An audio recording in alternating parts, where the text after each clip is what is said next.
Salute, salute. Salute, salute, salute. Toby Bartlett, what's good? What's good? All right, let's talk some boxing. Let's do that. Let's talk about boxing, baby. Let's talk about boxing. Yes, let's go. Let's do that.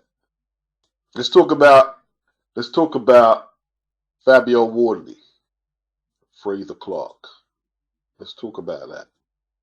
But let me get the feed, the live feed up first, and then we'll get into some of that. Toby, what's good? Hakeem, what's good? Big up. Pokes, did I have a good bank holiday? Yeah, I did. Hope you had a productive one too. Get the likes in. Yeah, tell them hacks. You know what I mean? That has got to be a priority, man. You get me? Are you with me? Oh, is you with me? Gearcon, what's good? Finally caught alive. Social joints. Hakeem says, you know the price of admission. Yeah, the price of admission is to touch up that like button, man. 100%. You know what I mean? Anyone who listens regular, you've got to hit the like. You've got to give the man a standing chance, man. You know what I'm saying? Big up Daniel. Big up Hakeem. He says, Clarke, shut up a lot of people. Swiss music. Big up Swiss. He says, have you seen the Parker White promo on Queensbury by Parker? They did White bad. I thought it was pretty funny, apart from where they had Dillian in the girls' frilly shit. Yeah, apart from that, I thought they did a good job. Yeah, apart from that.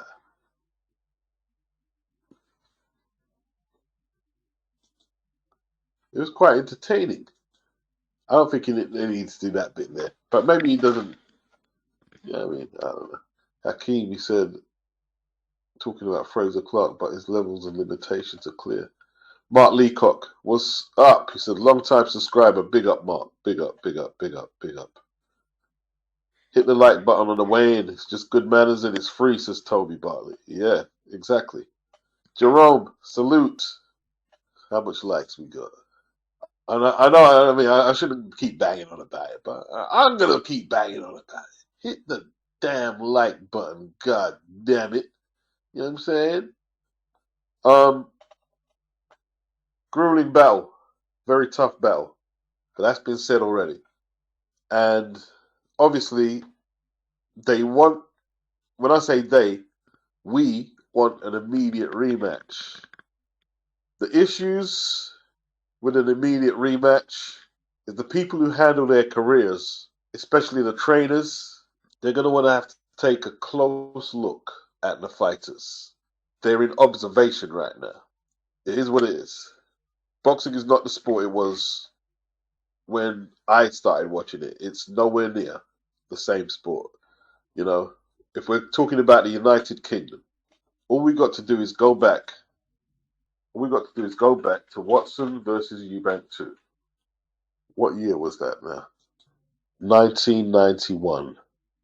Believe it or not, before 1991 in a British ring, there was no paramedics in the arena. There wasn't. There was no ambulance. There was no anaesthetist. There was none of that. If you go back before, there's documentaries, they're online, where you hear boxers like talking about top draw ticket sellers like Billy Walker having discussions in this documentary. Brain damage. I don't believe boxing causes brain damage because at that time the literature didn't have no clinical references, like brain damage, punches to the head. Although, in the medical profession, there was many doctors who knew this. So of course there was, like, even years and years before that, they knew this. But until it was clinically documented by the medical profession, boxers didn't think about the consequences of taking hard punches to the head. They didn't think about it. So having a tough fight and then going back and having another tough fight, maybe a rematch with the guy who gave you a tough fight, was nothing. That's just how it was done. And then when you get to the Michael Watson situation, you know, the tide turns. The tide turns. And when was Spencer Oliver's last fight? That was horrible, man. That was bloody horrible watching that. It was just horrible. It was because you could see like the trauma on the crowd's face because most of them knew Spencer. This was 1998 against Sergei Debakov, European title. It just went wrong for Spencer, and he got stopped. He got stopped. Brain clot. They managed to get him off to the hospital, and because of all the provisions that were brought in, because of Eubank and Watson, should I say, because of the provisions, the anesthetists, the paramedics, the oxygen, and all the other things that were brought into play, because you know, at this stage here, you had to have an ambulance, and from the venue, you had to know where to go straight away for head injuries. See, when Michael Watson fought Eubank, now it might be a bit boring to some of you, maybe a bit older, thinking you're just telling us stuff I knew, but a lot of people won't know. The ambulance went from White Hart Lane, to North Middlesex in Edmonton, and that's probably it's only about half a mile. It's about half a mile, yeah. If you go from White Hart Lane, down White Hart Lane, down Queen Street, where my school used to be, up Meridian, where Skepta and them man, you know what I mean? If you know Skepta, the grind, actually, through Meridian, all the way through to the North Mid, it's not even half an hour. It's about 5 minutes. It's probably about 5 minutes, but it depends. Like, if the ambulance went that way, then yeah, it's quick. They get to North Mid, only to find out they do not have the correct equipment to treat the brain injury that Michael Watson had. So from North Mid, they had to go all the way, I believe, is it the Royal Free up Islington? If anyone knows, let me know. I believe it could be the Royal Free. And obviously, the longer you take to get the person treatment, the correct treatment with the correct equipment, the more damage they're going to sustain. And that's what happened to Michael. He lost precious minutes because from White Hart Lane to the hospital he went to, it takes time. It took time. And yeah, he was in a coma for about 30 days. Spencer Oliver, wherever his hospital was, he went straight there. And he had treatment from the ringside. Yeah? And he went straight there. He was the first one to benefit from all the changes made. He will acknowledge that as well. And when you hear him speaking today on TalkSport, he talks normal. There's no obvious adverse effects. If you were to have an immediate rematch between Wardley and Fraze, you're not going to get the same fight. I guarantee you, if you pitch them in the ring, let's say August of this year, you're not going to get the same fight. More than likely, one of them is not going to respond to the call of battle like they did the first time around at the O2. This time around, one of them is going to say, boy, not this time. They're not going to do it. And if I'm keeping it real, and how can I say this without being disrespectful? The boxers today, they don't have the same resilience as the boxers of yesterday. Just got to keep that real. Bruce Gass, Rob, the old mongoose. Sam Jones said that Marku couldn't throw the right hand. He was injured. Well, cry me a river. It was the Royal London. Yeah, okay, Whitechapel. Okay, Dr. Wood. Okay, Whitechapel. A considerable distance from it's not that far from White Hart Lane, but for the injury Mike had, with Whitechapel, near New York Court, East London, isn't it? Yeah, it's quite a distance to have to travel. Yeah, like this time around, you're not going to get the same war. One of them is not going to respond to the call of battle like they did first time around. And Fabio's nose, it needs surgery or something. He can't carry on boxing with that nose. He can't. I couldn't even see his nose at times. It was just like he had a nose made of blood, basically. Can't go through that again. Boxers these days, they have all intentions to go all out, give you all the wars as a consumer that you can handle. They have all good intentions to do that. And so do their teams, their management, and their promoters. But when they see their boxers suffering after them fights there, like talking about Eubank versus Watson would be a good example to explain what I'm saying. After Eubank knocked Watson out and retired Michael, I don't know what the arrangement was, but Barry Hearn started giving Eubank easier touches to fight. And Chris was explaining it was it today on a Simon Jordan video? Simon kept asking him, "Did you lose your killer instinct?" And he said, "Yes, I did. I did." Because before, like the Watson fight, Chris probably would have fought James Toney and all them guys. Maybe a McLennan like Ben did.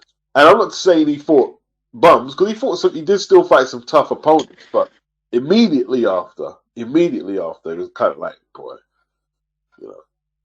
Fraser's 32. And a lot of people like Fraser. They don't want to see Fraser get his head punched in. I know that. I know that already. There's a lot. I can feel the reaction. There's a lot of people who don't want to see Fraser get his head punched in, and I'm sure it's the same with Fabio. Yeah, it's not the same sport. There's a lot. I can feel the reaction. There's a lot of people who don't want to see Fraser get his head punched in, and I'm sure it's the same with Fabio. There's too much information at hand. Like I was saying, in the '60s, I'm going to try and put a documentary together about it with the old documentaries. I'm going to try and put one together, but I just haven't got around to doing it. You've got doctors in the documentary explaining what happens. They've made a artificial brain and they've put it in water and they show what the impact is when it's hit. Because it's clinical language now. It's embedded in. This is 60 odd years from when they were saying, no, I don't think boxing does this and that. And you could hear some of the promoters saying this is nonsense from the medical profession. They're trying to kill us, our profession. You can hear them saying that. But now you've got the British. You got Headway. That's one deal with head traumas, and you got the British Medical Association, who was more force in the 90s. The British Medical Association have tried to shut down boxing so many times from the 90s. I remember there was a program on, I think it was BBC, and you had the Armstrong brothers. I think one's name was Michael and the other one was Henry. They were boxers, and they was on there, Mickey Duff, and they was defending boxing. And you had the people from the British Medical Association coming up with all their stats and everything. And that's come about through clinical language in the medical journals. We've got terms, pugilist syndrome and CTEs or whatever. And, you have to work in accordance with that, with how hard you go. These days, you get knocked out, you're suspended automatically. That didn't used to happen back then. You get knocked out. Let's say you're a journeyman, you get knocked out. They'll pitch you back out the fucking next day if they've got to work. Yeah. We have to remember, I haven't got the stats here. If there's probably 6,000 boxers in the UK, there's probably maybe 2 if we're lucky today. The numbers have dwindled considerably. Yeah? And there was boxing everywhere. Everywhere. Weekdays, weekends, everywhere. And there was a lot of work. And as long as you had your gloves, they'd pit you in the ring. There was no brain scans. The medicals were very rudimentary and basic. We're living in different times. Boxers these days, they fancy themselves as part-time boxers and part-time promoters doing all their antics on social media. But boxers back in the day, not just boxers, if you go to the 60s and 50s and your job is the butcher, if you go back to that period there and your job is the doctor or nurse, or you sweep the street, or you're a builder. That's your job. You don't wake up one morning with your wife or, your kids and stuff and decide, I'm bored. Change your career. No. Go deliver the fucking milk. That's your job. You're a builder. Go build something. You're a carpenter. You do your job. You're a boxer. You box. Different society. You couldn't just change and change. It wasn't expected. You played your role.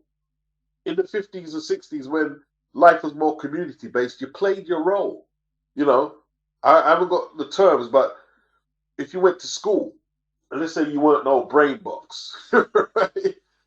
The education system took you as far as you could go. There weren't no sixth form. Like now, the sixth form, nah.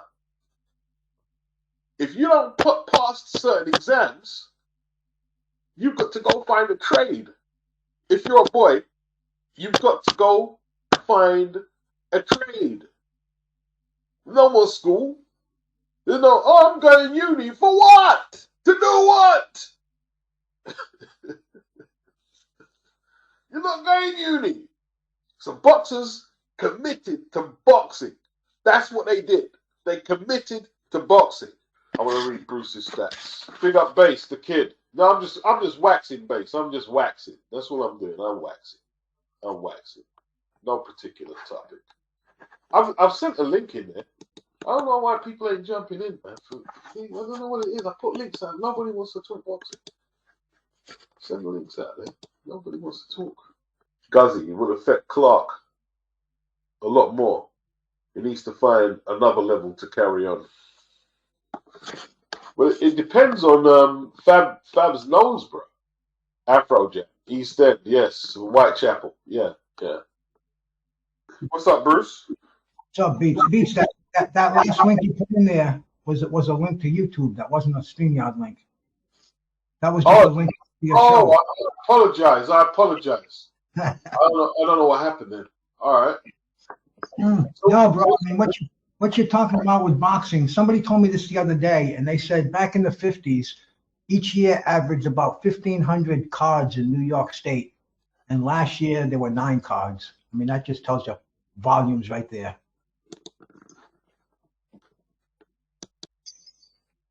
Fighters don't want to fight anymore. It's too risky. Well, you know what they said in the documentary I saw, Bruce, yeah? In England, why the numbers dropped. They said the welfare state, a lot of people are just like, would rather collect welfare than take certain jobs, and boxing was one of them jobs. That's what they put it down to that. I know across where you are, a lot of the gyms have closed down, and that's what's happened over here. You don't have as much gyms. Oh yeah, that's for sure. But I never heard of boxing being on a unemployment list as a job. That's new to me. Well, what if you're in England, late 40s, the war's just finished. We're in a depression. Yeah? Recession, depression. People have got to get the money whatever the way they can. So this going to the ring is the place. The ring is the place. Like, you might not get much. You might go in the ring, get a job, do this, whatever there is. Yeah, that was one of the options is to box. If you were a strong lad, you were athletic. Yeah, they go in the gym and train you up. You know what I mean? Yeah. The amateur. Yeah. They had that's why they had weight classes so everybody could participate. The little guys up to the big guys. It's in basketball or football they don't have that luxury. The bigger the better. But in boxing, I mean, it really, like you say, we had some great fighters in the lower weight classes throughout history. And right now that it's just that opportunity is just not there anymore. People don't see it as a viable sport to get involved in. Very, very few do these days, as compared to the boxing's heyday. That's because it's very tough. You know, like you're talking about New York, like when the Felt Forum was constant. It was always in use. It was always boxing cards. You know what I mean? Hmm. It was like non-stop. And it's the same over here. Blackfriars. Blackfriars, you used to have cars on every week, literally every week. Maybe two or three a week at times. Yeah, well, like you were saying earlier, they're they're seeing the results of the fighters who fought the generation before them, who are slurring their words. They can't make a coherent sentence. The memory is gone, and plus these guys who fought back then too. That most of these guys are broke now. I mean, I know a lot of the guys around here. They're living on Section 8 government sponsored housing and Social Security checks. There's no pension fund. There's no union. So the fighters today, they're seeing this big money, and they'll do that once a year. I don't understand why fighters don't want to fight each other. Man, we had some good fights this weekend, but now we're hearing all this bullshit where Fundora wants to fight Errol Spence instead of rematching Tszyu, and Bud Crawford wants to fight, and this and that. I mean, there's so much baloney going on. If I was the champ, I'd say, hey man, get in line. I'm going to rematch Tszyu first, then Spence, who already beat then Crawford, who already beat the shit out of Spence. I'll take him on, and then Spence is third in line. But I mean, no, we go back and forth, and we're lucky if we're going to see them fight once a year, twice a year. So it's a whole different sport. Well, Errol Spence shouldn't even be in a conversation. Yeah. Now, but he is. Yeah. That's the sad thing. Like, I think this situation we're talking about for American boxing is crucial to me. That if there's a demographic of people who want to put Errol Spence in a world title fight before Terence Crawford after seeing that fight last April, then American boxing needs to find another direction, man. It needs to find another direction. There can't be a contingency of boxing fans who honestly want to put Errol Spence forward before Terence Crawford to fight for a world title. Who are these people? Do you know them, Bruce? I don't know them. They are whack. They just don't understand competitive boxing. They're fanboys, and they pretty much do what people in their immediate group do. They really have no idea of the history of boxing and how the legacy and how the fighters who qualify for the championship fights should be given those fights. They're just fanboys. I mean, some of these cats go out there. They still think Deontay Wilder should be the heavyweight champion. The fights against Tyson Fury should be null and void. And they'll argue with that as like, I mean, I can't argue with people like that. It's just it's all part of this new world of millennial boxing on the internet. It's what it is. It's frustrating. It's very frustrating, man. A lot of them, like, if they were to discuss boxing with me and you, Bruce, right, and we start mentioning a few names and a few things about, they'll be lost. They'll be like, what are we to? They wouldn't have a clue how to contribute to this discussion. They wouldn't have a clue. Let's keep it real, right? Yeah. Well, this is why I'm pretty selective about the panels that I go on. There's a ton of open panels, and everybody wants to just get on there and talk bullshit. And I mean, it's just I stay in my lane. I don't get frustrated, beats, because I know what I like to do, and there are channels for me to go to that only talk boxing and are respectful of other people. I mean, there's shit out there that it makes my wife blush, and it takes a lot to make her blush. Believe me. I mean, it's the wild, wild west out there. So like I said earlier, I stay in my own lane, and I find that the educated people to talk to, and they know the history of boxing. I mean, there's people out there that have never seen a Marvin Hagler fight.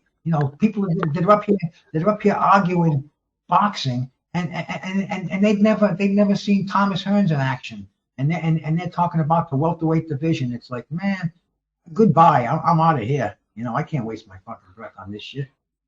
Yeah, it's crazy, there's some of them, like you said, they've never seen a Hagler fight. And if they did see a Hagler fight, the only fights they saw was maybe when he fought Hearns and Leonard and nothing more. And they think that summarizes the career of Hagler. These people are crazy, you know what I mean? Insane. Right. So there are a lot of channels now that like to talk about that stuff. They like to talk about the historic past, and it all bleeds into the present too. You go along to the lineal titles and who should actually wear the belts today, because it seems like it's a long way back, but it's really not that far back. Not to me. Like Dodgy's saying, Beats, there used to be 4 proper boxing gyms in his town, and they're not there no more. Yeah, all the gyms have gone. They've gone. Guzzy said, I'm assuming you need journeymen at grassroots level. No doubt. Coppin 09 said, I'm guessing years gone by, parents would take little Johnny down to the gym to get some discipline. Today, parents in the PC brigade won't let kids anywhere near boxing, which is killing the numbers. And I don't know, did you know, Bruce, in the UK, they used to have boxing in the schools. It was part of the PE. It was like part of PE. You're doing physical education. We used to have boxing in our schools up until the 60s. I know they had it at Harvard University had a boxing team. Believe it or not, I believe it was until the late 60s. But that's so phased out, and like Copeland said, man, it's so PC, politically incorrect now to hit somebody. It's just it's out of the question. Parents would not do it. The schools wouldn't condone it. Insurance reasons and every other freaking thing. Boxing. Yeah. It's really becoming almost like it's going to be a backdoor sport. The public doesn't like it. They're going to phase it out of the Olympics, from what I understand. From what I'm hearing, yeah, I think it might have this next Olympic Games, and that'll be it. It might not even make this one. They're saying, yeah. I was out on Easter, and I talk boxing. That's what I do. People had no idea the names that I was mentioning. The current big fights that are coming up, and there's an undisputed heavyweight championship of the world coming up, and maybe 9 out of 10 of the people that I was talking to about it have no clue who Tyson Fury or Alexander Usyk are. But they know the Mike Tyson and Jake Paul fight that's happening, though. That's something that everybody's got a little bit of a buzz going on for. But conventional boxing, man, I don't know, Beats. I don't know how long it's going to be with us. Yeah.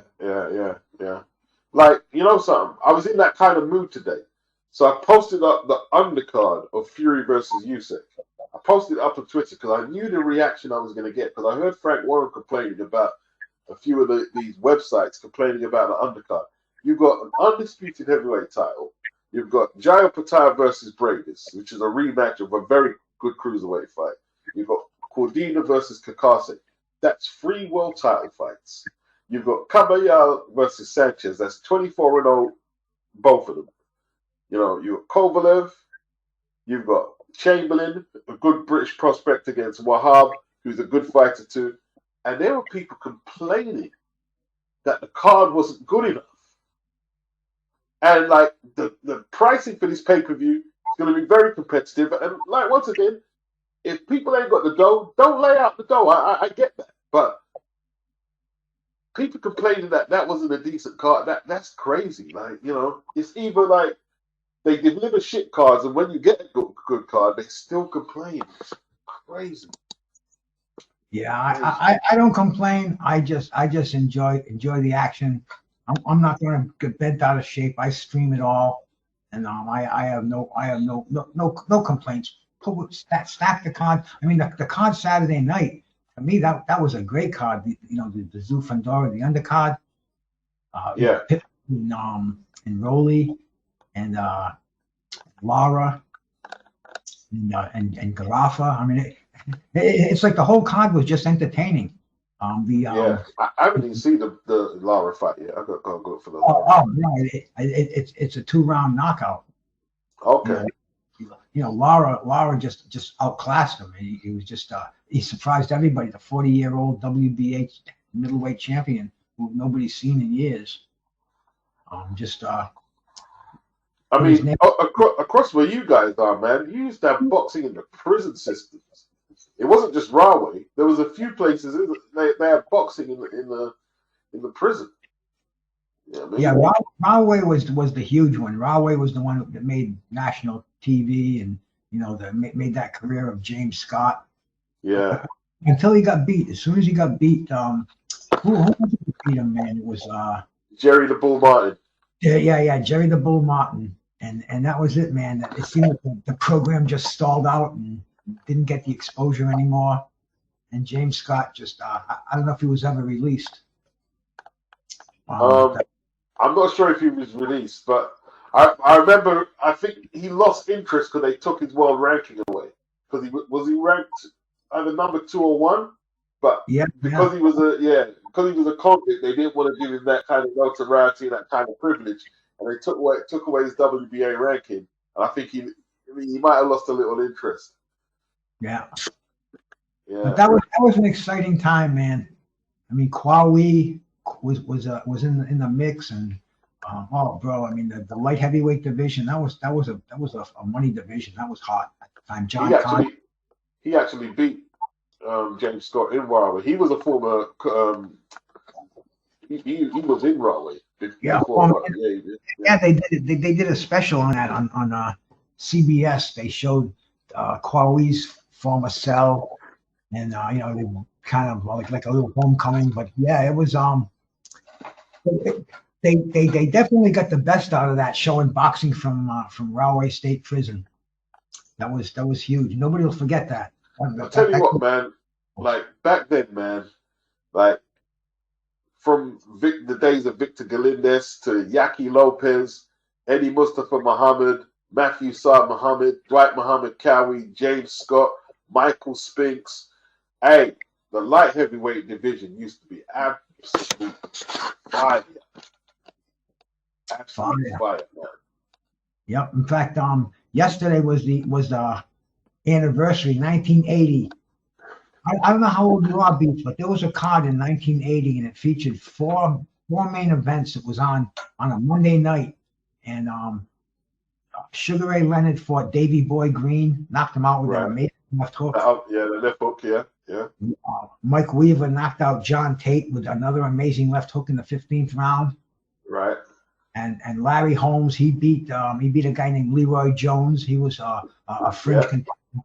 And then also on that card there was a fantastic light heavyweight fight. Eddie Mustafa Muhammad, I don't know if he regained it or won it. I think he won the title against Marvin Johnson, another unheralded. Oh yeah, Southpaw. Yeah, Southpaw. Bull-headed. Yeah. And that was four main events, and it was on free TV on a Monday night. And I've never seen anything like that before or since. And plus, the 4 main events were from 4 different arenas. That's right. Yeah, that's right. Yeah, that was quite a night. But I just noticed it was 44 years ago from yesterday. Wow. Yeah, I'm 56 now, Bruce. I'm 56. All right, man. Yeah, I talked to a bunch of old guys on a Sunday night, man. That they have an OG boxing. And it's from the guys from Tank Davis's team, and Jamel Hackett's dad is involved in it, and oh shit, man, names are escaping me now. Coach Calvin is in there. Okay. And I mean, it's pretty cool because it's like I said, I go where they talk civilized boxing, not where they make these crazy fucking assertions that Errol Spence deserves the first shot at. Oh gosh, yeah. So I mean, it's a breath of fresh air, and it just doesn't. It keeps the blood pressure in check. Because I mean, if you follow some of these crazy asses out there, man, I mean, shit, you'll pull the hair out of your head, bro. Yeah, you will do. Literally. Big up Diobinuli. Big up Tony says yes. John Conte from Britain. Yes, yes.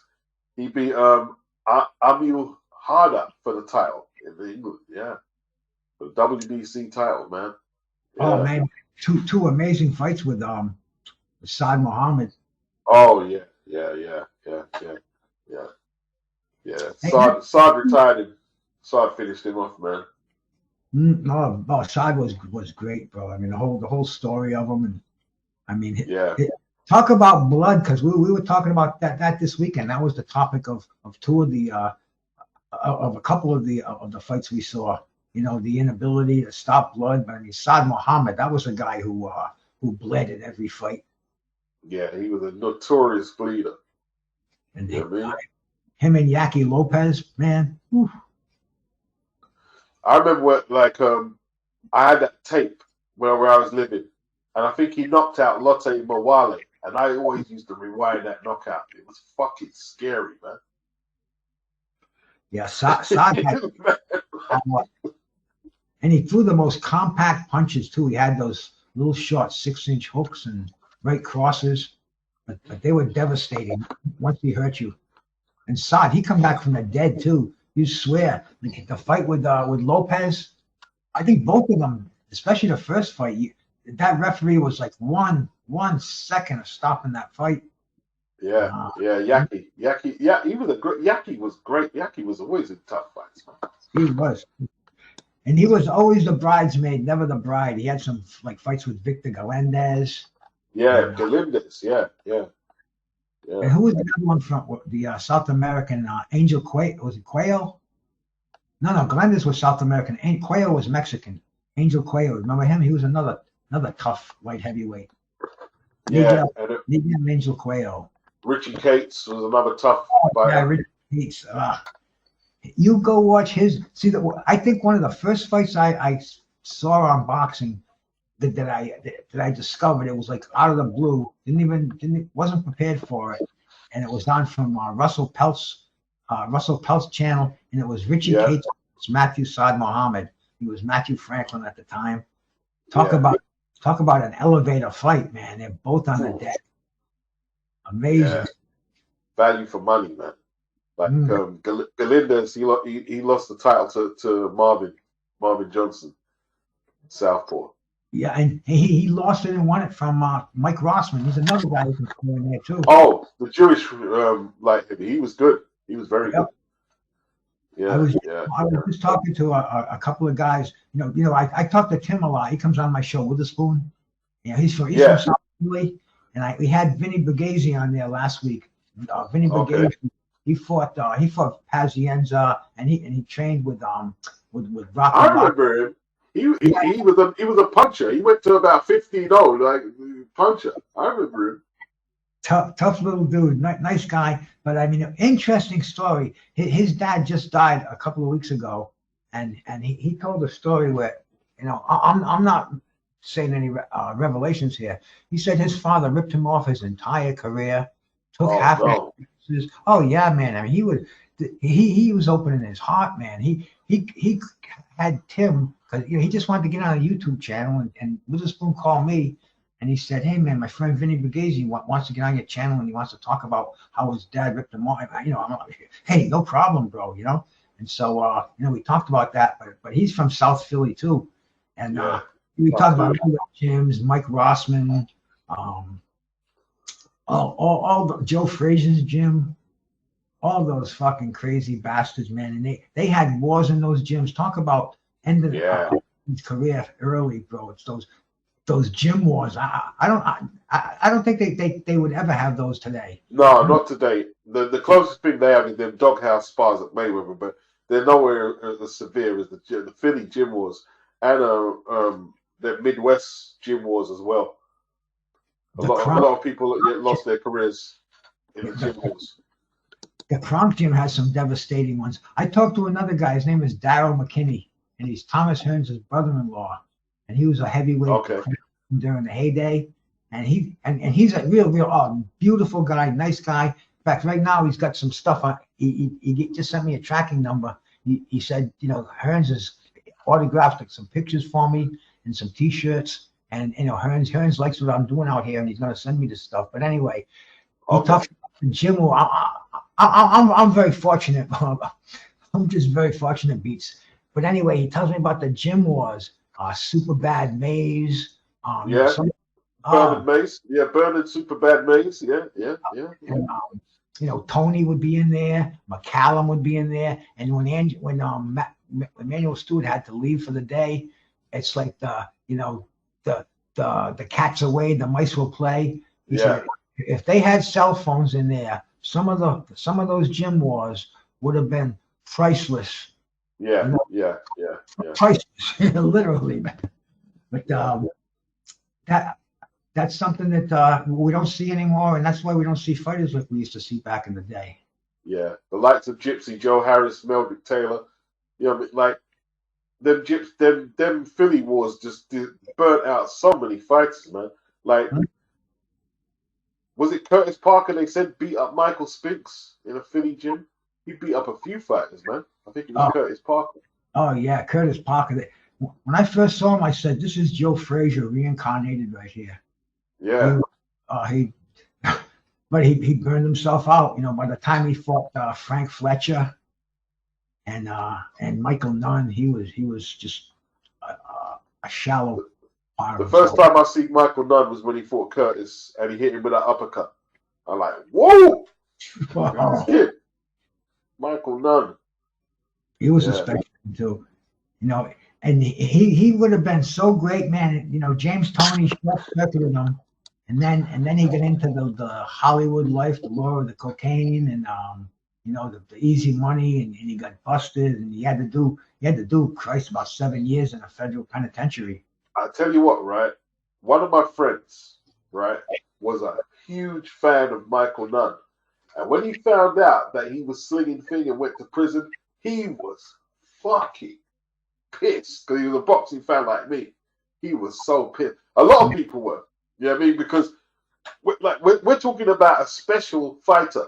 Like, Michael had this ability, that he could just hide his punches. You couldn't see them. You couldn't block him. You couldn't block the uppercut. If he threw it from a certain rate, you couldn't block it. That left hand that he knocked out Sambu Kalambe with, man. Oh my God.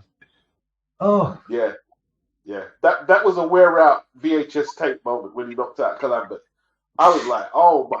Because I deliberately set my video so I couldn't see the result because we didn't get it live. I had a delayed recording, and when I was like, wow, he knocked out Kalambe in a round. Wow, amazing. Joe Stunner, what's up? How you doing? Yeah, man. Yeah, we're just talking about the war on Saturday, and obviously we're reminiscing. Talking some good boxing shit. I'm enjoying ourselves. Yeah. Yeah, you're raising some names there. You mentioned Kalambe just now. I mean, when you think about the sort of trouble he gave Mike McCallum over 2 fights. Yeah. For Nunn to get rid of him in a round, that was one of the biggest shocks I think I can recall. But when you're talking about going back to the light heavies that you were talking about, I think Marvin Johnson deserves more respect than because he kind of gets lost, doesn't he, a little bit, Marvin Johnson, even though he won. I think. Yeah. 3 times. Yeah. He beat good many. Stopped Galindez and who else did he beat? I know he lost to Michael Spinks and was it Eddie Mustafa Muhammad? He lost to Eddie. You mean the southpaw that them left hooks caved him in. Mr. Bashir, he actually, I made a video because he showed me how to beat a southpaw. Do Mr. Bashir's accent. And he showed me that you got to fake the jab, then whack to the body on the southpaw, and then that's a beautiful video. But he beat good men. Marvin Johnson, Mate Parloff, Matty Parloff, however you pronounce it. Yeah. That's the same. Yeah, Matty Parloff, that's the guy who took Conte's title in Yugoslavia. Oh, was it? He beat Leslie Stewart, Amibu. Yeah, Leslie Stewart. I went to Boxing Rec to refresh it. Eddie Davis. Eddie Davis. Yeah, Eddie Davis. Yeah. John, These are all good fighters. his brother Johnny Davis. Yeah, Johnny Davis. Yeah. Tough. I remember he rocked Holyfield, but Holyfield got him. He rocked Holyfield. Johnny Davis. Them guys are tough. But all of them were tough. All of them could handle themselves. You know what I mean? You remember? Like, did you mention Lottie and Wally? Yes. Yeah. I think it was. Huh? So I was going to say, didn't he? He came to Britain. Who was it? He knocked out Tony Simpson in a round. Simpson, yeah. In a round. Yeah, Wally had his ride. Hey, Joe Stunner, I didn't even say hi to you. How you doing? Oh man, and you know he had a defeated Jerry Celestine too. Jerry Celestine was well known back in the day from New Orleans, man. Yeah. You see what it was like back in the day. Like Simpson was a prospect, yeah, but them days the matchmaking. Listen, they didn't know how big this guy was. Yeah. And they brought him over, and they probably this guy's a fucking giant. He's just he's like heavyweight coming 167, and he knocked out Simpson in a round. Yeah. In a round. And that could happen to anyone, whether you was a prospect or not. That could happen to anyone. But that happened to a few British prospects because Errol Christie, his first defeat, I can't remember who it was to, but he got the Belgian guy, Jose Says. Jose Says, that was it. Yeah. I remember I was watching it Saturday on ITV, and I was nearly in tears because I was a fan. I was like, what happened? Because it was 3 knockdowns in the first round. And like I was devastated. I was like, what happened? It was over before it began. Yeah. And they brought him back over here to take on Harold Graham. Harold Graham wasn't playing that. He destroyed him. Yeah. I mean, yeah, like wow. Yeah, Lottie Mawali destroyed Simpson. These days, you don't get prospects getting matched up and getting destroyed like that because they're very careful at matchmaking and vetting. And I'm not saying that's a bad thing, but the matchmaking has become a lot more, thorough, and they're very meticulous. Well, they don't have the talent like they had back in Marvin Johnson's day. Marvin would have excelled today if he was in this era and matched properly. But there were just so many champions back then. I mean, you couldn't use these guys. You couldn't avoid them. They had to face each other. And Marvin, he just fell short when he fought the cream of the crop. Yeah. But he still won belts. He still won. For sure. I mean, he was. And I think it's just that the sheer depth of that era at light heavy was so dead. The two best at that era were Matthew Saad Muhammad and Eddie Mustafa, and then after that Michael Spinks.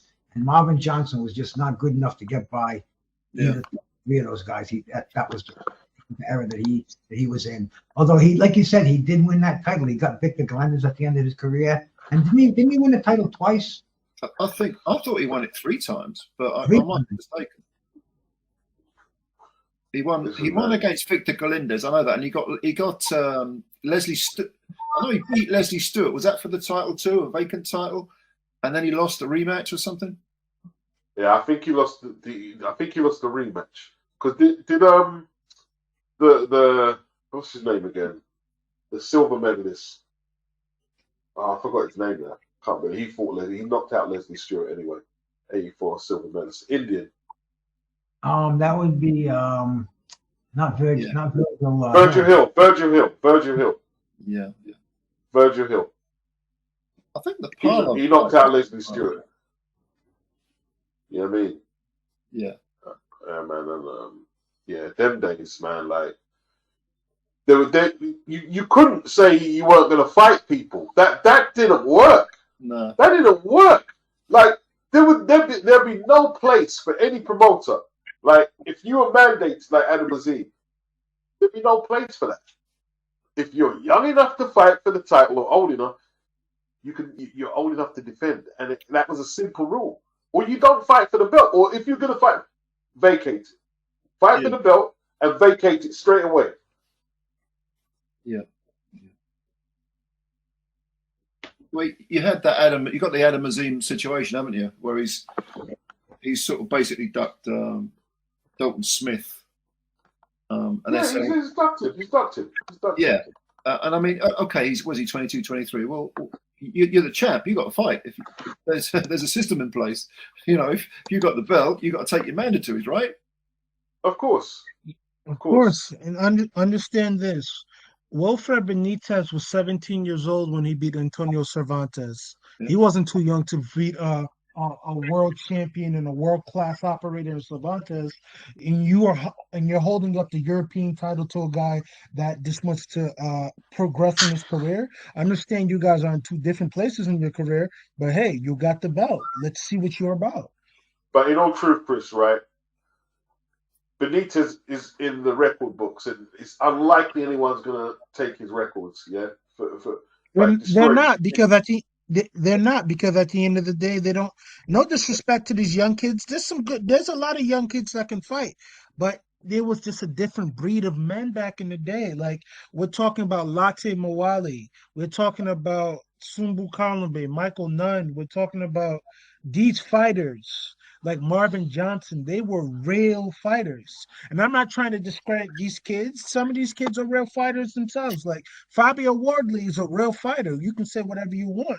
Anyone else in that position most likely would have quit on their stool or, found a way to get out of the fight. He soldiered on for 12 rounds. And mind you, with a terrible cut-up nose, he dropped Frazier Clarke. So that just shows you. But some people are very tough, man. Like, I often watch that old film of Marciano versus Ezra Charles, the first fight, and I'm thinking if you look at like Marciano's nose, the nose was literally falling off, and he fought the whole fucking 15 rounder. No, that was the second fight. He managed to stop. Seventh round. His nose was literally coming off. Yeah. When he fought Walcott, wasn't the first time? Wasn't his nose like literally coming off too? No, he got knocked down a bunch of times. He was getting the shit. The thing is, he was getting Rocky Marciano, for as tough as he is, he took some really terrible punishment. Like I don't know how he survived more. He was very tough. Walcott, very tough. Rocky was very tough. Like I heard a lot of people. Sorry. The first Roland Lastraza fight, that should have been a draw, but they got this weird rule in New York. I don't know how they do it. The referee had some kind of an extra vote in there. Roland Lastraza, you had 2 fights with him. Yeah. He knocked the second fight he knocked this man head off. Yeah. One thing about Rocky, when Rocky got you in a return match, he was gonna kill you.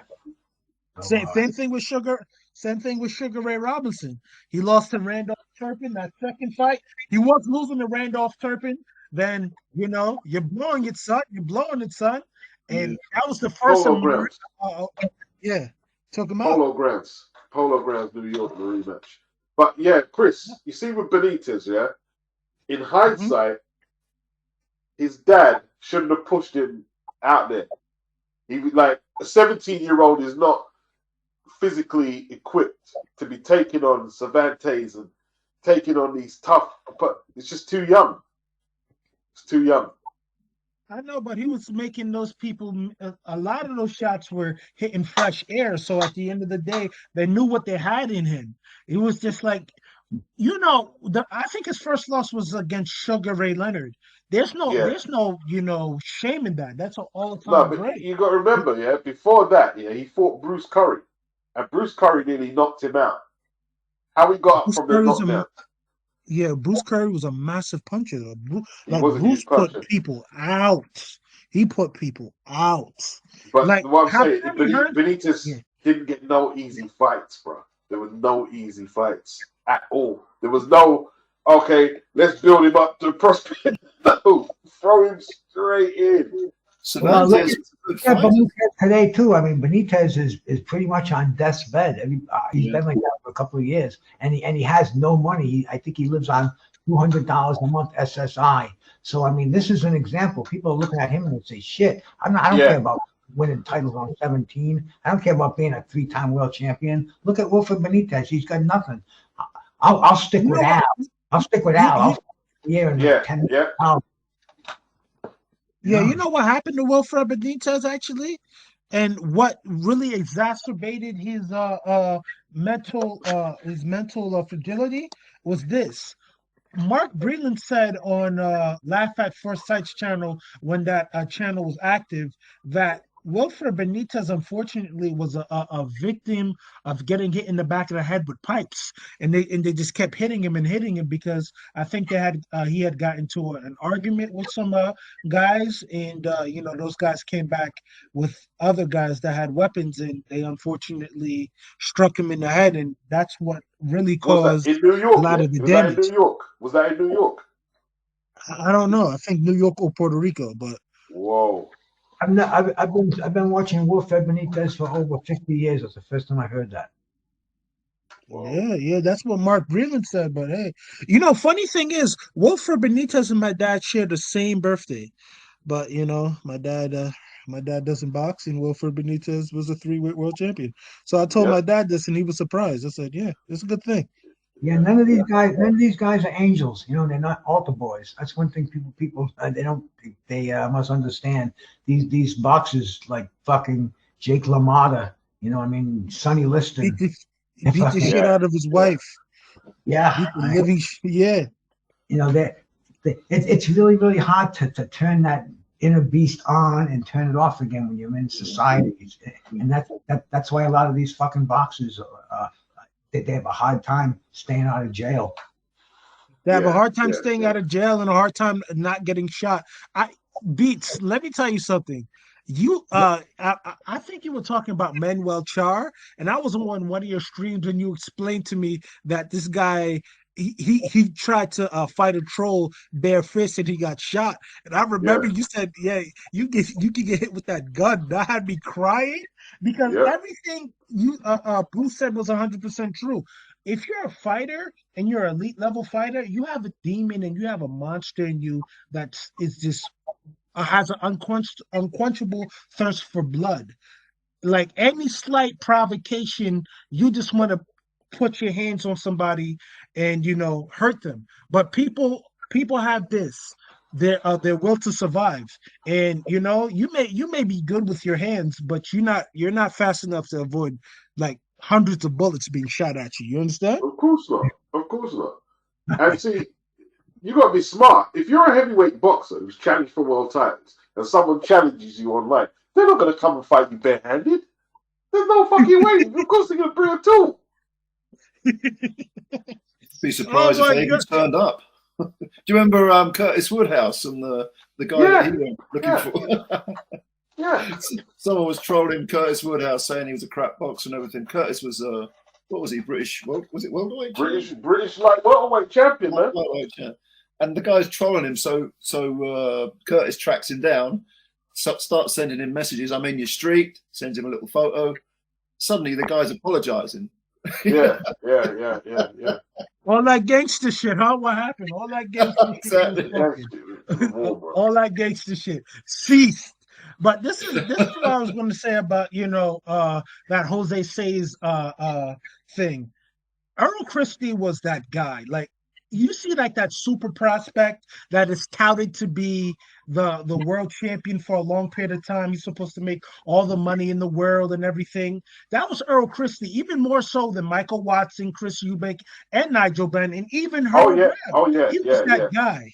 He was let me just add to that quickly, Chris. Yeah, right. When Errol Christie was fighting Sean Mannion at the Alexandra Palace, he was being courted by Lou Duva. He was in America. Duran rated him as a fighter. He had it all going for him. Beats. I watched that fight, and I thought you were going to say what I was about to say. I think Angelo Dundee was in Mannion's corner, and he said, "This guy's amazing. He could knock out Thomas Hearns." He was talking about Errol Christie. Yeah. That's how hot a prospect he was. Yeah. Yeah, man, Earl was a great fighter, but unfortunately, the Jose Saves fight happens. Then he walks into Michael Watson. Watson beats him up, man. But hey, I always thought this: as much as Errol Christie was great, there was a reason why they never put him in there with Harold Graham. And like we said, Mickey Duff touted him, the chairman of the Who Needs Him fan club. My God, because I look at it from here. If Harold Graham were to fight Ben, Eubank, and Christie, I think he beats all three. What say you, Beats? You're British. You were there. A good chance he would. Yeah, there's a good chance Yeah, they wouldn't lay a glove on him. Yeah, it's a good chance. Yeah. Yeah, because look at it, Rod Douglas, right? That was the fight after the McCallum fight where he lost by split decision because he just couldn't stop throwing people on the ground. Rod Douglas could not lend a glove on him. And mind you, Rod Douglas was beat Nigel Benn in the ABAs. He gave a real tough time to Chris Eubank in sparring. If you look it up, you can see it was very savage sparring. But Earl Graham just played with that man and ended his career that day. Like He had a brain bleed. Yeah. Yeah, he had a small brain bleed, but now he can talk and everything. Yeah. Think the heavens, but that man he was a bad man.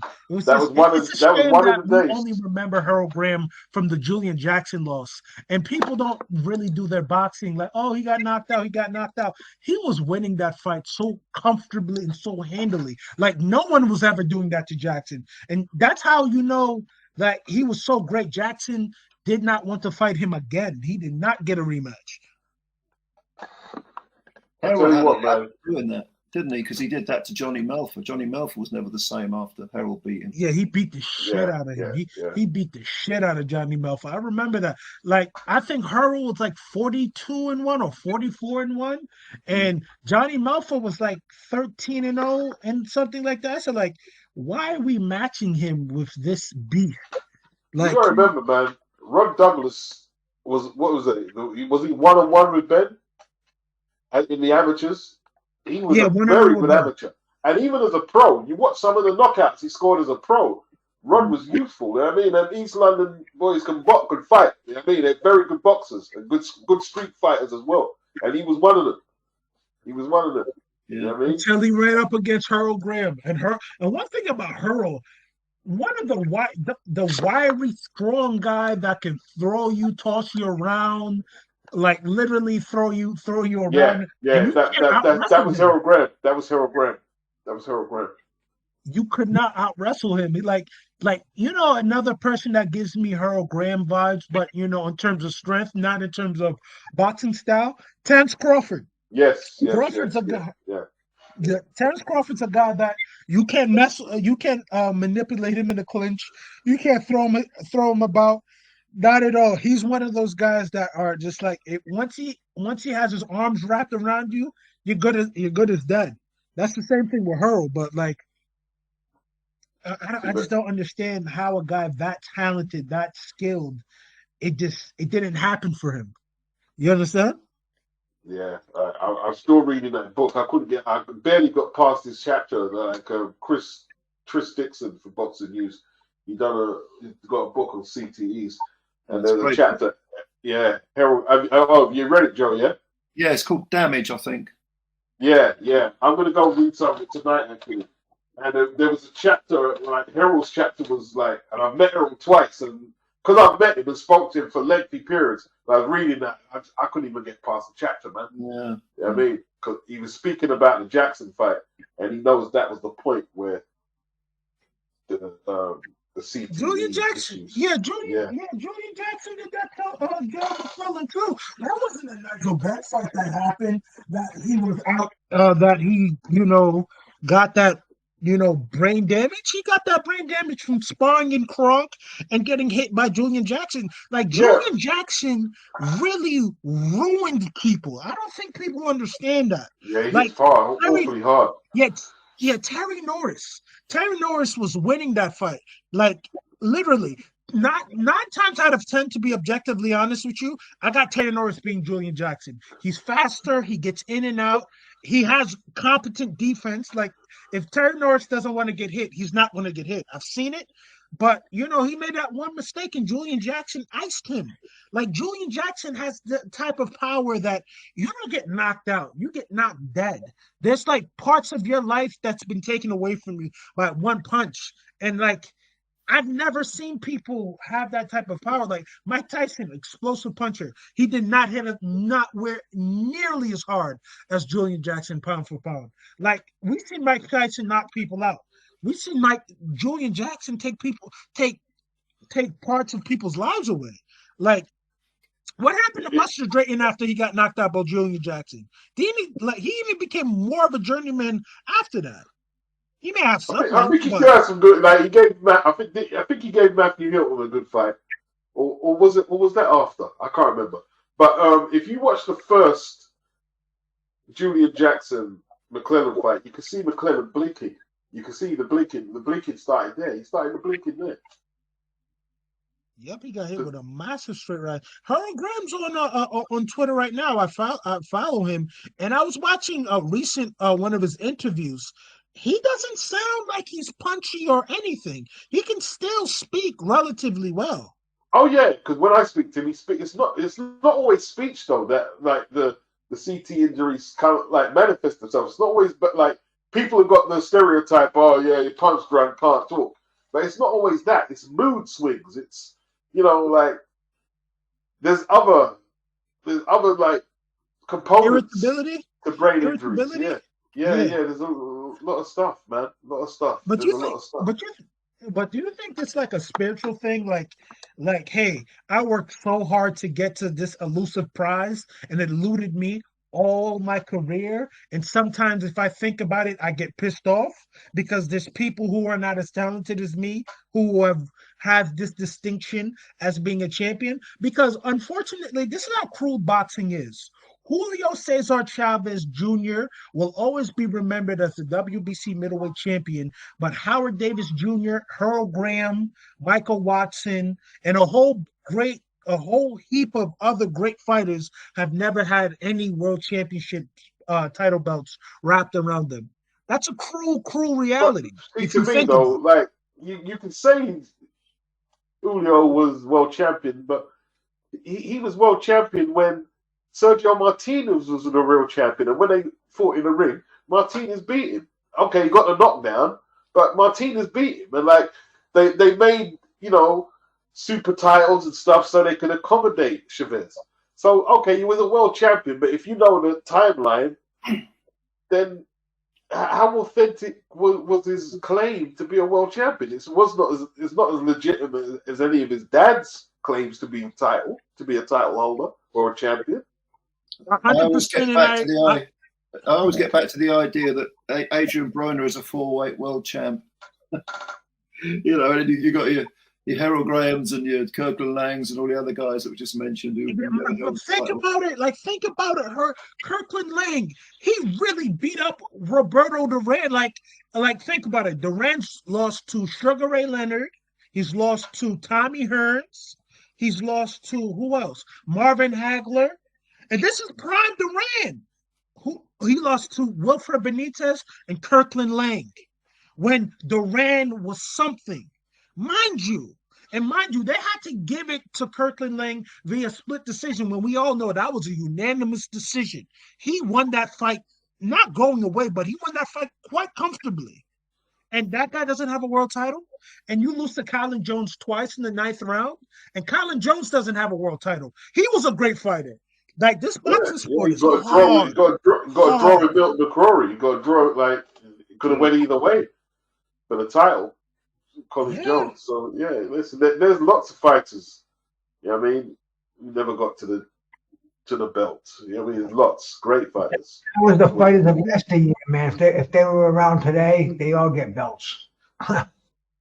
Yeah, 100%. Very much so. Very much so. But like I was looking at the matchmaking, like Beach was saying, the matchmaking back in the day was rough. Like, how do you fight Simon Brown? Who was that Canadian guy again?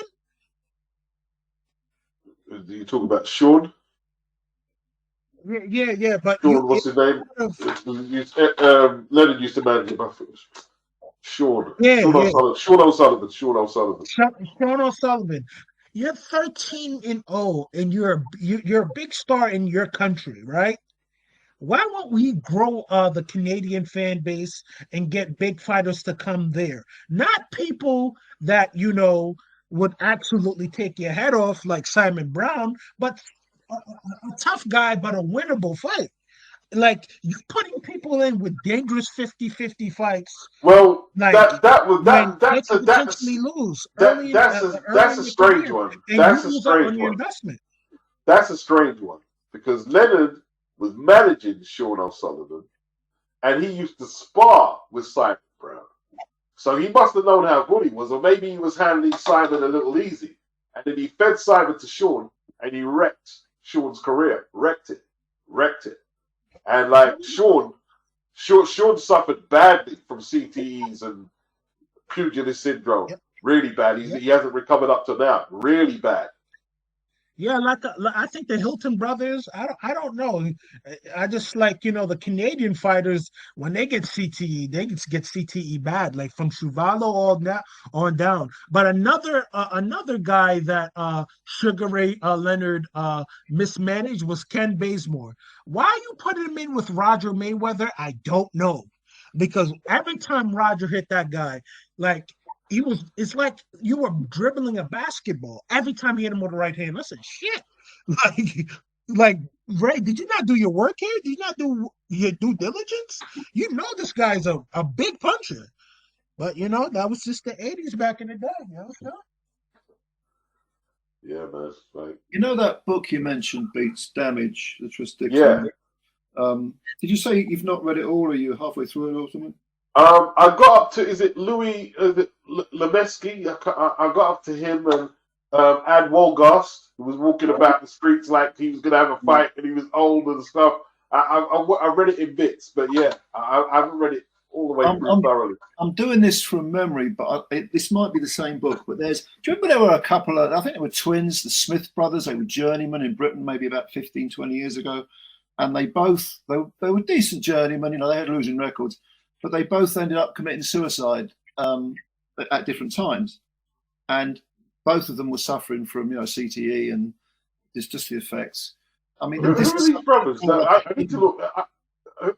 I need to look this one up. Who were they? Were British? They were two journeymen. I can't remember the first names, but they had the surname Smith. I'm sure they were twins or they were brothers, but very, very close in age. Smith, that's interesting. Yeah, look at it's in that book. Corey brothers, man. Jerry Corey. I mean, the way that Jerry died is just, it's tragic, horrible, and that's the accumulation of CTE. But see, a lot of fighters too, of the 80s, that they abused alcohol and drugs big time too. So that compounded it. I think the fighters today are kind of learning the lesson from their uncles and their fathers. But I mean, a whole generation lost. But you know what? Like Jerry and Mike's, what the dad used to make Jerry beat the crap out of Mike in sparring. Yeah. He was an evil bastard, bro. I talked to the last surviving Corey brother a couple of years ago, Bobby Corey. Yeah, Bobby. Yeah, Bobby and Jerry, I should say. Yeah. Yeah, and he spoke. He just remembers Mike. He was too young to remember Jerry's career. But man, I'll tell you, those guys talk about tragic family, and Jerry trying to hang on at the end, got his ass kicked for a few $100s and a ring in Colorado, like a holiday. Oh yeah, lost teeth and everything. I mean, just fucking tragic. Just that's like Denny Moyer and Phil Moyer. Their dad really hurt, and like they both ended up in care homes with bad CTE. State nursing homes. Yep, Denny and Moyer both fought Sugar Ray Robinson. And, and man, that's why these boxers today are prima donnas, man. They don't want to fucking touch that career. They don't want to touch that shit. They look at these great boxers that we talk about, that we idolize, and then they see how they ended up, and they're like, you know, they're managers, they're handlers, they have so many people that have touched their money before they do. They're just protecting their careers. It's a whole different ball game here. But you know that was on Saturday night. Every one of those fights could have been a main event on like a CBS Sports Spectacular. We had them all on one card. You know, if you right down the line, they were all, and then the heavyweight fight we had on Sunday, man, from the UK. Yeah, that was they left nothing in the ring, man. I mean, that was like they fucking Frazier Clarke sat on the bottom rope and fell on his ass when the fight was over. Yeah. They couldn't even put a stool under his ass. That's how totally exhausted. He just needed the first place he can land. Just the rest. Yeah. But he hung on though. The last 5, 4, 3, 2, then 1, bang. The body just said, "Okay, you're done." Shut right down. But I mean, you can't teach. I mean, you know, all respect to Fraser, but Wardley's got a real nasty streak in him. You can't teach that sort of determination spike. You know, that nose, it was smashed flat, and he just kept coming forward. And even though he was exhausted, he was still trying to win. You know, both guys. I thought it was a fantastic fight. You think they'll replay that? I mean, that's definitely calls for eventually. Maybe not next, but eventually. I mean, what options have they got? You know, I think one thing it did show is that they're both guys. You know, they're European level, but maybe fringe world, but nothing beyond that. You don't think they can go any further than maybe world level? I think might be a little bit too high, but I don't mean that disrespectfully, because it's fair assessment. Yeah. By the way, it's Ernie and Billy Smith were the brothers. I just looked it up. Ernie and Billy Smith. Yeah, journeyman. They like 160 fights each or something like that. Hey, look, let me just say, if I don't recognize you, I can't let you want to because this is a good stream. I don't want to remove it. So, oh, there you go. See, there you go. There it goes. There it goes. There you go. Says it all. A picture tells 1,000 words. People are ridiculous. I tried to block it. Why would somebody do that? What the fuck is the matter with these nuts out there? some funny people on the internet. Fucking sick. Jesus. It's fucking weird, man. Weirdos, man. Just they're like reprobates, man. You know what I mean? Like so thirsty for sex, like they can't control themselves. Like what is the issue with that? Drugs and everything just controls you. You can't control anything. You're gonna have no self-respect at all. None at all.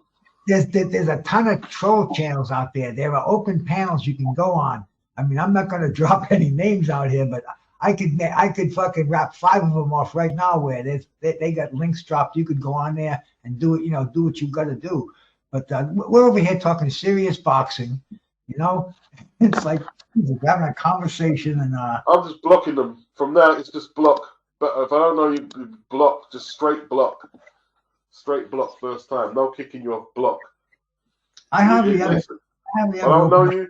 Don't even put your thing up. It's just straight block. Just ban you from the thing. Just ban you. It's like you were saying, Bruce, you're choosy about, you know, who's live you jump on. I think that's the way to be, you know, because there's so much junk out there. It's not even funny. Yeah, these people are just like ridiculous, man. Like, what is up with these people? They're in a civil bone in their body where they can speak civilly amongst people or anything. It's just like, you know what I mean? All the warped and fucking fuck shit, they bring it with them. They are like weirdos, man. I don't get it, man. I don't get it. No, I can't understand when people overtalk each other too, because I can't make out what either one of them is saying. So, you know, I kind of like by being on these YouTube channels, there's a time to shut up and listen and let other people talk. And then when you talk, hopefully they don't overtalk you, you know? Well, that's how you learn. You listen, you know? Some people don't realize that. They think that if they talk enough, they'll learn stuff, or that what they're saying will become true. It ain't that way. I'm hearing some of these guys that have really, really interesting guests on, and you know, some of the up and coming boxers of the day, and they're over talking these guys. And I'm like, shut up! You know, right in mid sentence, they're cutting them off and just Yeah, it's crazy, man. It's crazy. It's crazy. I mean, like, it's just where we are in the world, I guess, you know. But yeah, like, you know, the likes of Dennis Andrews, like, they threw him in there with David Pearce, a heavyweight, the British heavyweight champion. He got knocked out, and he's got L's all around his career, all these tough fights. If he was fighting today, by the time it was his fourth or fifth fight where he lost a couple of times, he would have never got to world title level because they would have thrown him off. Like, you know what I mean? Like, he wouldn't have got to the title level. They would have gave up on him. He became a 2-time world champion. Emmanuel Stewart said he was the toughest guy in the gym. So I think it was 3-time when it beats because he had that little round robin with the Australian fella. You're right, 3 times actually. Yeah, Jeff Harding. Yeah, you're right, 3 times. Yeah, because he beat J.B. Williamson, lost to Harding, won it back. Then he beat Tony Willis. That's it. Yeah. But do you remember when before all that he had? I think was it 4 or 5 fights with Tom Collins. Tom Collins, yeah. That was from Leeds. Good puncher, Tom Collins. Yeah. And he could fight too, Tom Collins. I mean, he was decent. Yeah, he had a hell of a right hand on him. Yeah. I think he knocked out the former European champ with that right hand. I want to say he was Dutch or something like that. Blanchard. Was it Blanchard? Thank you, Alex Blanchard. Yeah. Was that like? I remember watching Midweek Sports Special. I'm sure it was I can't remember what the fight was. But I was about to watch, and like they turned the flipping camera off because I think he had advertising on his trunks. And I remember like, flipping out. Oh, yeah. I remember that. Yeah. BBC, wasn't it? Yeah. I think this one was ITV. The BBC one was Simpson versus Minter because he had that Daft Trucks on his was it Simpson? Yeah, and they closed the signal, couldn't get to see the fight. But there's a European obviously television station. They recorded it so you could see the fight on that channel there. Yeah. They had to pull the plug. They pulled the plug on Simpson versus Minter because of advertising.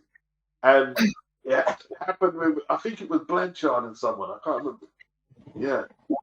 Crazy. Times have changed. Yeah, because I don't think they care about that no more. You know what I mean? I think, like, yeah. You can't get away from adverts now, can you? They're all over the damn place. Look at YouTube. Yeah. That's no it. No one gives a That's damn. right. It's just like free for all. Yeah. So, yeah, basically. Yeah. Yeah. I don't see Wardley and Frazier doing it again this year. I know the public would love to see it, but who do you think they'll fight instead? Well, I don't know. Because Frazier, what can we do with Frazier? See, the thing is, people had to go at Ben Shalom. What the mistake Ben did was waiting until the day of the person to pull him out. But at the same time, Frazier needs fights. He needs to improve his stamina, but he's 32. So, are they going to go back? I don't think they can go back. But can they go forward? I'm not sure if they can go forward. So he looks like he's in no man's land. And Fabio, he needs to get his nose sorted out. Yeah, he's probably going to have not just having it reset, but that skin needs probably plastic surgery, some sort of skin graft on it, because it just keeps opening up. Yeah. Did you guys catch Richard Torres on Friday night? What do you think of the heavyweight? He's got anything put him in that mix against? Yeah. Why not? Because I'd love to see him fight. I'd love to see Richard Torres fight one of the British guys, Bruce. That'd be great. He's fun. He's a fun fighter to watch. Yeah. And he needs to be tested too. Yeah. So that's somebody that we could put him in there with Frazier Clarke. That would be a nice little scrap. Or Fabio. Either. And we still got Daniel Dubois to come back. You know what I mean? And like, yeah, there's good fights, man. I'd love to see more of the British and American guys mix it up. Yeah. You know? Yeah. That'd be great. They should be. They should be doing that. You know what I mean? I'll tell you what, it used to be that we'd have to go over to the US. Our guys have to go to the US. Now it's more a case of the American heavies would benefit from fighting the British heavies. You know, that's an interesting idea. Make, you know, USA versus UK heavyweight matchup. Yeah, I think it's good. Like there was an American channel saying that who they saying Jared Anderson should fight next big show. I think was it Daniel or one of them. That'd be great. Yeah, I'd love to see Jared Anderson against you know what I mean, like either a top European or a Brit. Like, but he's kind of, you know, been his own worst enemy with whatever he's getting on with outside the ring, and he needs to get his head on and get back to what you know what I mean he's good at. That's what he needs to do. Is he not living the life then, Anderson? Have there been rumours about him or? Well, he got arrested the other week, didn't he? I can't remember. Oh yeah, he did. Yeah, I know he had a problem last year, but yeah. Yeah, he got arrested just the other week, so I don't know. We'll see. You know. But Frank Sanchez and Caballel, that's an intriguing fight as well. I like that matchup. That's a very good fight. Is that on the undercard of Fury and Usyk? Yes, yeah. But they're both 24-0. Both 24-0. I think it's a pretty good fight. I like the fight. You know what I mean? And then have you guys heard anything more on the Wilder and Zhang and Triple D? I don't think Wilder really wants that fight. Well, he got to do something. It's either shit or get off the pond. It's either take that fight or get on the Jake Paul sweepstakes or something like that, man. But, you know, retire. Well, the thing is, what it is, he's been so inactive, and he doesn't want to fight for small money. So he hasn't had, like, Joshua took pay cuts against Franklin. He took a pay cut against Helenius just so he can stay active. And that's what Wilder needed to be doing. Well, you know, he's saying, Andy Ruiz, this, that, and this, that. You need to get a fight. You need to take a fight. Take fights. And now he's in a position where he wants the big money, but to get the big money, he's got to fight guys like Zhang. He's got to fight guys like Parker. And he probably doesn't have the rounds. He doesn't have that, you know. So he's in no man's land. Doesn't have that. He needs to get busy. I don't think he takes the Zhang fight. I don't know. Too much ayahuasca. My man Nassim out there said it's basically a done deal. All set for wrapped up filming the ad for June 1st. Okay.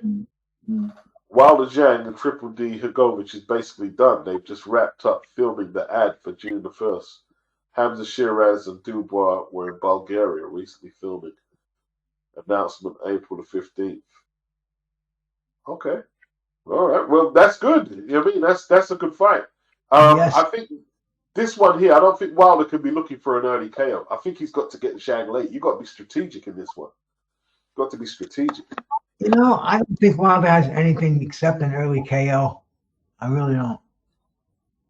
Yeah, but like, now he's playing into someone who can score early KOs himself. So he's got to try and use his youth against Zhang. Like Zhang's weakness is the later rounds. That's his big weakness. He's dangerous in the early rounds. Very dangerous. No, I'm not saying he's going to get that early KO, but I don't think he's got anything but that. And you know, once that's figured out, then he's pretty average, as he's proved in the Parker fight. Yeah. Like the first few rounds, he looked like a well beater. And you're thinking, well, what happened? Well, look at Tim Tszyu. He looked like a world beater the other night in the first couple of rounds till he got cut too. Yeah, he did. Yeah, till he walked into that elbow. Yeah. I thought that fight was going to end rather quickly. He was throwing those overhand rights on the outside, they were looking like Like Yeah, he looked like $1 million when he was throwing that right hand. Looked like $1 million. Timing was very good. Yeah, yeah. But then that cut. Now I'm hearing so many different things. What should have happened? The corner panicked. I mean, I'm looking at Stitch Duran. He's been on a dozen shows, and he's saying how the cut was. There's a vein that goes right through the center of your head, that big one in your forehead, and once that busts up on top, there's no way you're stopping the blood. And his corner should have been smart enough to call in the doctor and say, you know, we can't stop the blood. It's blinding my fighters. It's blinding my fighter. It's dangerous, and it would have been a no contest. The cut would have been, and he would have had a rematch. But I mean, stupidity in there, and now we got Fundora with all these crazy demands. His manager Samson Lewinsky calling up Errol Spence, and I mean it's nuts. But it all comes down to that cut man in the corner not having the smarts to call in the ringside doctor and have that fight declared a no contest, because it should have been. I think it should have been. I think what they'll do probably is only a guess really, but I think the WBO will strip Fundora, because Fundora will go after Spence, or that they'll fight, and then I think the WBO belt will be fought vacant between Crawford and Tszyu. But as far as the Saturday's fight goes, yeah, no doubt that cut was horrendous and badly affected Tszyu. But let's not forget, Fundora was swallowing blood, couldn't breathe properly, you know, had to hang his jaw open a little bit, which leaves you vulnerable to having it broken. He showed some balls too, and I think we need to put a bit of respect on Fundora's name too, you know. Well, usually I agree. He was an in the pocket fighter. He was an inside fighter. This time he used his advantage. He used that right jab, straight right hand. I can only imagine what he'd do to Errol Spence with that if he boxed with that style. I think he beat the shit out of him. How much has Spence got left? This is the question. The big question, like Naeem, you make some great points. Like Tim Tszyu and his team have been very naive. Like, we can start from taking that switch of opponent with less than 2 weeks to go, red flag. Then, like you're saying, a verbal rematch clause, red flag. And then if you're breeding as profusely as he was, it's not like people can say you quit. Yeah, you call in the referee and say, can we get a no contest out of this? And then come back again. You know, like, it's all right being brave and hey, listen, it was what it was. It was a good fight to watch. But there was a lot of naivety on Team Tszyu. It has to be said. Yeah. They mugged themselves off. Yeah, they did mug themselves off. Yeah, and nobody would have been mad because the whole card was exciting. The rematch would have happened, but now Tszyu, where does Tim Tszyu go if he doesn't get that immediate rematch? Well, like I say, I think it might be a case of the WBO stripping Fundora for fighting Spence, and then the vacant belt would be between Tszyu and Crawford. And they want to, and Lewinsky is saying that they're going to sell out Texas Stadium, AT&T. Is it AT&T? Yeah, Texas. Yeah. But that's 90,000 capacity in there, and I don't see anybody. First of all, Spence, I don't see he's not a draw in my opinion, especially not a huge gate draw to draw that amount of people out in a live contest. And Fundora, without a belt, I guess he's still got the WBC, but is the WBC going to sanction the fight? Yeah. Will the WBC sanction the fight? Because without a title at stake, some fans are generated to a world title fight. Otherwise, Fundora and Spence, man, shit. Yeah, it's a joke. It's a joke. It is. It's a joke fight. Absolute joke. You know? But hopefully, Fundora. He said he'd fight Crawford. He's the best in the game. He said Crawford's the best, and that's the fight. I don't even. Look, if Tim didn't get a proper rematch clause, that's his fault. Spence should be next. If that's who the WBO mandate, he should be next. You know, you can't do verbal. Come on, man. That don't work, man. That don't work. You need it in writing. You need to get it right in writing, man. I also enjoyed the Pitbull fight. Yeah, I loved what he did. You know what I mean? Yeah. I tell you, Rowley gets a lot of hate, but that guy took his lumps. I mean, he's got these huge technical deficiencies, but he showed a pretty decent jaw and a lot of guts in that fight. And I mean, I thought Pitbull would stop him in about 8. I thought, when did he get stopped? Was it about 6th or 7th or something? Yeah. I thought Rowley took it. You know, he's another one. I think he gets a lot of hate, but probably because he opens his mouth so much and he ain't the brightest. Not only that, he's got some gift decisions where, like, the Rosa fight is ridiculous, and the Jackson Marinas fight where he got outboxed, that was another one. Yeah, true. And they got a lot of at 140 that they could be making too now.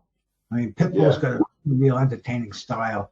I can imagine him and the Puerto Rican Matthias. Matthias. That would be an awesome style matchup. Landing some big right hands, big left hands on Matthias, and Matthias remaining cool and cocky and dropping the bombs on Pitbull, see if they land. That fight's got action all over it. That's an explosion. Mm. Matthias, I like him a lot. I'm high on him. That 140-pound division. And did you see who freaking Teofimo Lopez is fighting? Steve Gadget or Steve Gouage, some cat that's got many defeats on his record and a bunch of draws. Yeah. Well, after that last performance against what's his name again? Yeah, I'm not surprised. You know what I mean? But I would think that he would want to make amends for that.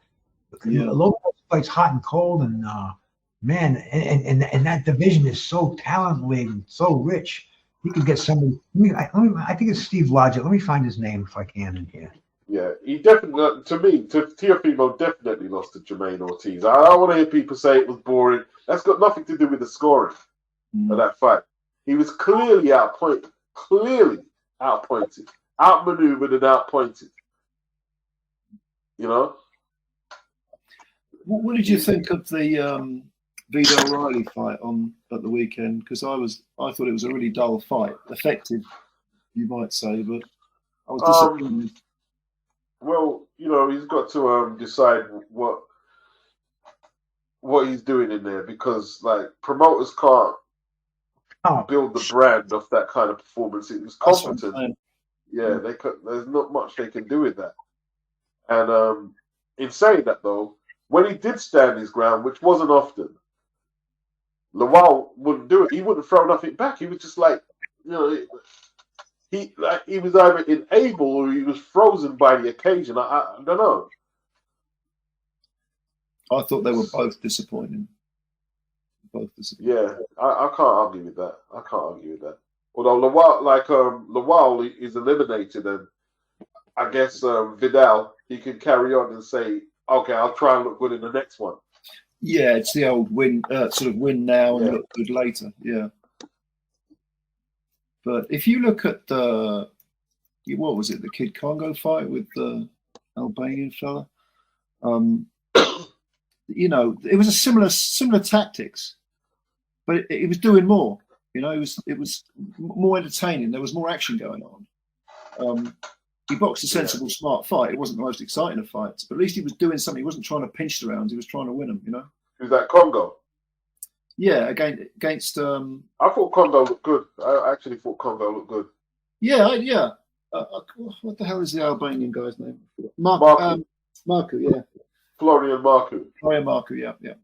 I thought he looked good. I wasn't impressed with him at all. Like, the fact he only got 1 point taken away for the amount of not low blows, but rabbit punches he threw, and then how much time he was gripping around the neck when he got outmaneuvered. Nah, I was like, nah, come on, man. Yeah. Wasn't good. Naeem said Riley did just enough to win the rounds and wasn't looking to put himself in too much danger. No, he wasn't. He wasn't. Yeah. Wow. I didn't see no point in the fight because I knew that Vidal was going to outbox him. Not that I knew, but I had a feeling. And I said as much as well that Vidal's great. He could toy with that. Lawal, he found his limit. Lawal found his limit. He found his limit. Mm. You can see that in the Isaac Chamberlain fight. I was shocked he was that limited in the Isaac Chamberlain fight. I said I didn't realize he was that limited. He's so he was so inactive. I don't mean, he wasn't fighting. I mean, he was during the fight. He wasn't throwing nearly enough punches. His feet weren't quick enough. He wasn't like you said. He wasn't letting his hands go even on the rare sort of occasions when he got close. There didn't seem to be much belief there, much sort of confidence almost. Yes. Somebody saying Marcus' pressure fighting was horrible to watch. No jab, no feints, and poor footwork. Yeah, it wasn't good. It wasn't good. He looks like he could get down to 140 as well. Mm-hmm. In my opinion, I think he could get down to 140. Naomi says Steve Claggett is basically a way for Top Rank to keep him active, but also stylistically Claggett will lose badly. So they're basically trying to get Teofimo a fight where he looks good. Yeah. He gets a spectacular knockout to kind of do a paint job over the Jermaine Ortiz fight. That's what that is. Yeah. Because knockouts cause amnesia in boxing, don't they? Yeah. But he's very hot and cold, isn't he, Tio? Very hot and cold. Very hot and cold. Awful. Very hot and cold. I don't see any boxing this weekend, huh? You guys know of anything? We've got Zelfa Barrett versus Jordan Gill at super featherweight on the zone. It might not be familiar to a lot of people if they're not from Britain. I'm looking forward to that fight. Because Jordan looked good last time out against Mick Conlan. He looked good. Obviously, Conlan is a fading force, but he still looked very good.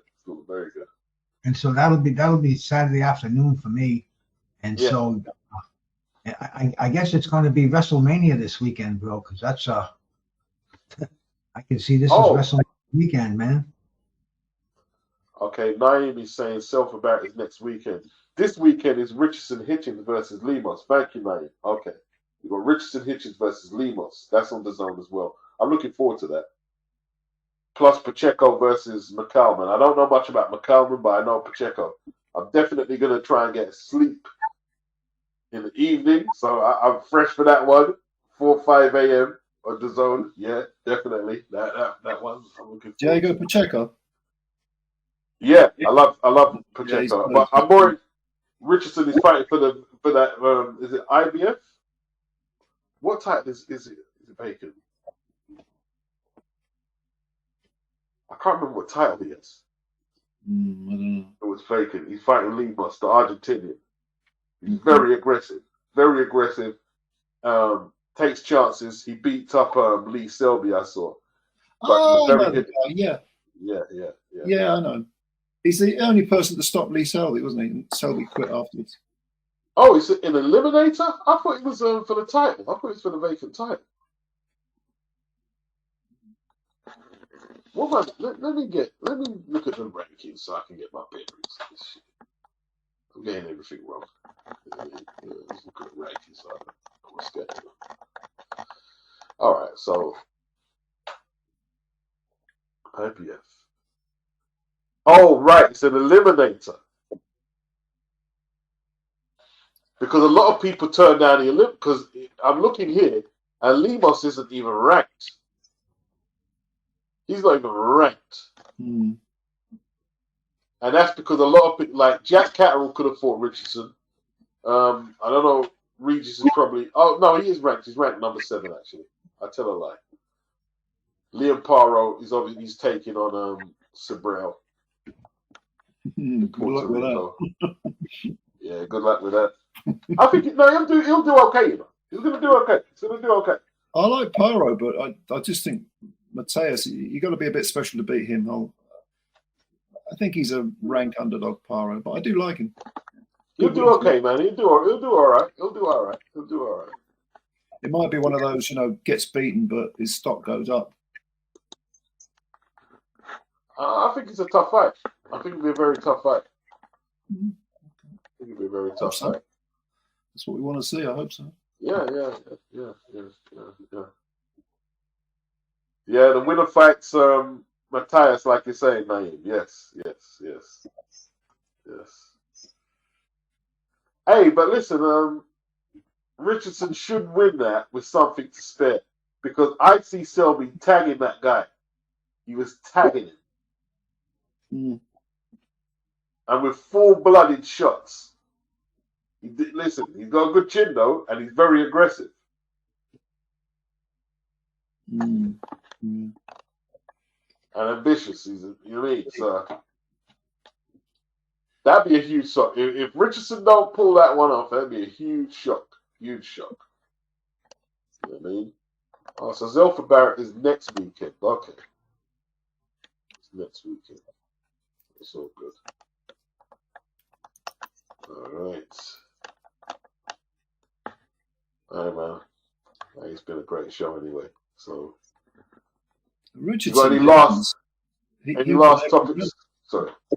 So I was going to say, Richardson Hitchens, you mentioned, I mean, he won virtually every round against Jose Zepeda, which indicates that he hasn't got that big knockout percentage, has he? But as a boxer, very, very good fighter.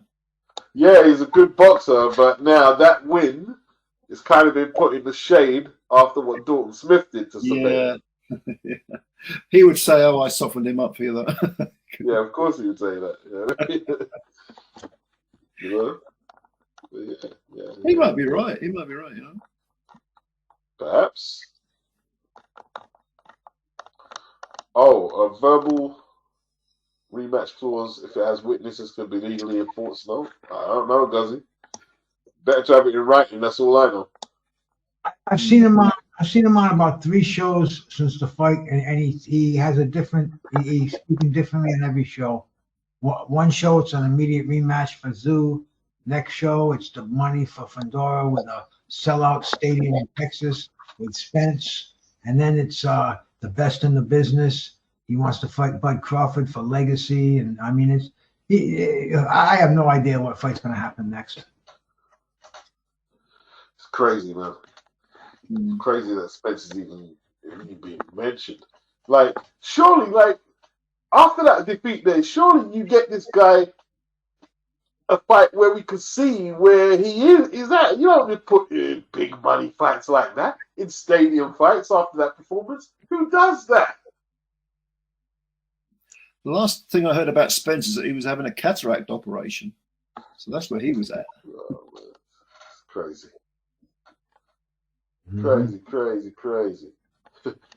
And it's like all these boxers are getting title shots off of devastating losses. Fundora himself got a title shot off a devastating loss. Yeah. And Mendoza lost at the weekend as well. He must be thinking, how did that happen? Mendoza fought, man. Boachuk, did you see? He was pretty impressive. Yeah, he's good. He was good. I liked it. I thought he was really good. Did he break Mendoza's jaw? Because that jaw looked like it was like... Yeah, it was bad. Like a watermelon on the side of his face, man. Yeah. That was another fight that was... I'm surprised it wasn't stopped earlier because of the condition of Mendoza's face. He was in... His partner wasn't keeping that swelling and that bloody bleeding down much at all. But hey, all in all, man, it was a great weekend for boxing as far as I was concerned. I did a live. I had like over 1,000 people that stopped in and checked it out. So people were receptive to it. Kept me excited. And then the same thing happened on Saturday. So yeah. Boxing lives. Only for us hardcore fans. So that's the problem. They're doing nothing to bring in new fans, young fans. You know, they're making boxing only accessible to the rich and wealthy and people that care about it. So they're not putting it on. You know, I dare say free TV because that doesn't exist anymore. But, over where you are and over where we are here. You know what I mean, them days.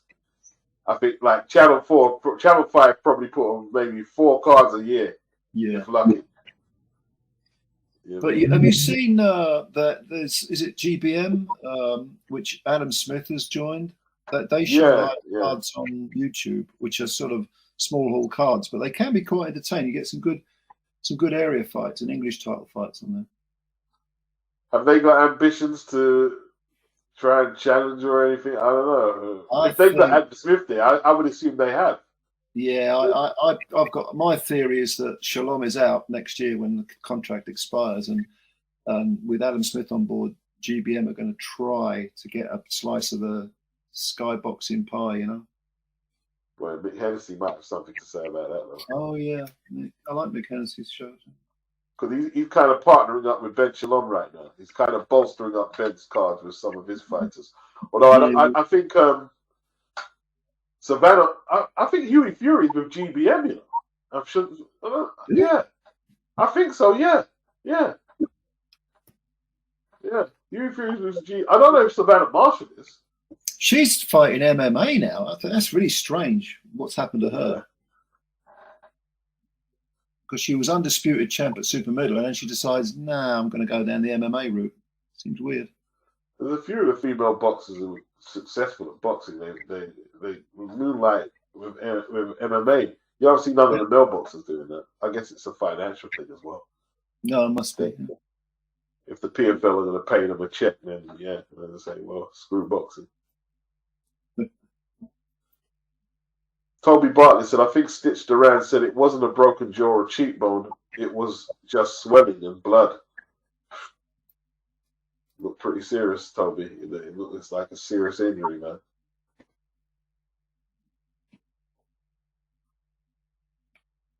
Naeem says, forget trying to go toe-to-toe with Matchroom, etc. But build up the small hall shows and unite those promoters to get the best domestic fights available. I was thinking the same thing you was, man. Like, why don't the British Network show more central, southern area, northern area titles as well? Just you could do a card where you've got a southern area title, this area title, and maybe different. Do a card do some cards like that. It's just more title fights. And some of those fights are really good. Yeah, of course they are. You could have a really excellent domestic card, a couple of area fights, maybe an English title. I like that Leon. Who fought Ben Whitaker? I like Leon was all right, man. He was a decent fight, man. Yeah, he was okay. Yeah, they gave him a couple of rounds, I think. Yeah, I'd like to see him in a more evenly matched fight. There's good fights out there for him. He's only a kid. I think he's only about 23. He's got plenty of time to, improve, and seems to be taking the game seriously. Yeah. There's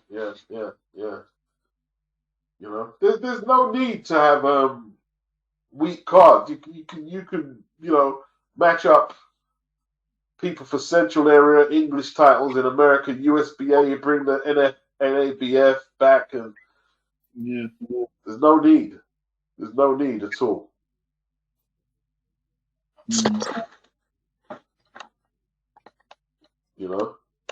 Let them small, like somebody said, let the small promoters work together, man. What's the guy, Wood and Goodwin work together and put some cards together. Yeah. Goodwin's he was always putting on cards at the York Hall, and there'd be like 12 on one card. Yeah. Literally every weekend. Yeah.